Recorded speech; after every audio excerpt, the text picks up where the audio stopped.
Hi, Red Knights! We are here with a new paired selection. The title of our paired selection is Why the Sun is Red. The genre is legend.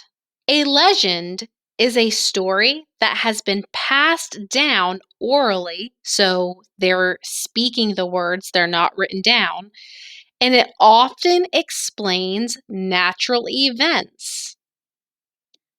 So these stories were told, they were spoken, but not always written down. But they were passed from generation to generation to explain natural events. Read this Lithuanian legend about why the sun is red. So we're going to read this legend to learn why they thought the sun is red. So, all these generations ago, they didn't have the technology or the science that we have today. So, they would tell these legends to try to make sense of the things they didn't understand. This legend is about why they think the sun is red. Let's start listening to our story to see what they say.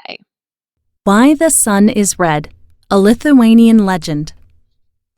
I'm wondering, said the king to his horsemen while pointing to the rosy sunset, why is the sun red while setting and rising, but yellow the rest of the day?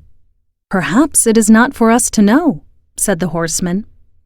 The sun's mother must know, said the king. You're just the one to find her in her amber house. Its surface glows bright orange.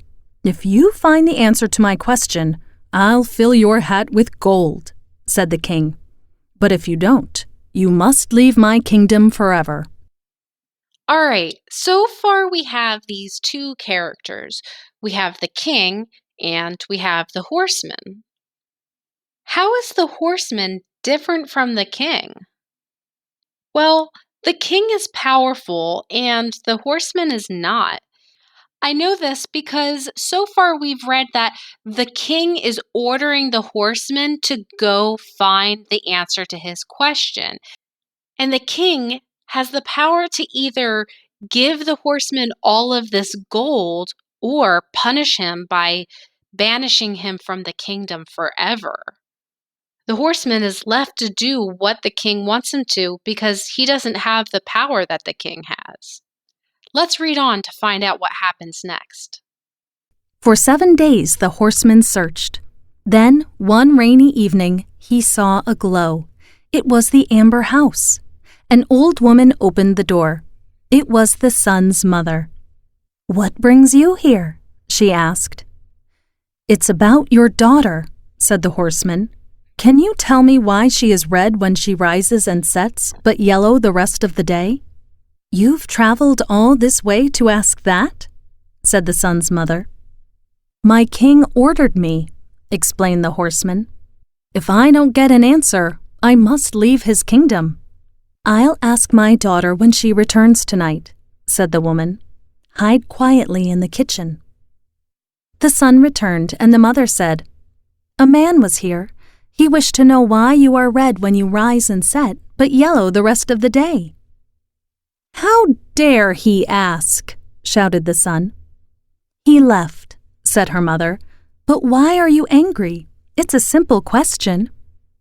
"I'm angry because every morning and evening I draw near the sea and see her," said the sun. "Her? She is the most beautiful princess in the world. She makes me red with envy." The horseman had his answer. He sped away on his horse. The pleased king had his answer. He filled the horseman's hat with gold. The horseman bowed and left quickly, eager for the warmth of his own bed. Wow, that's a really interesting legend.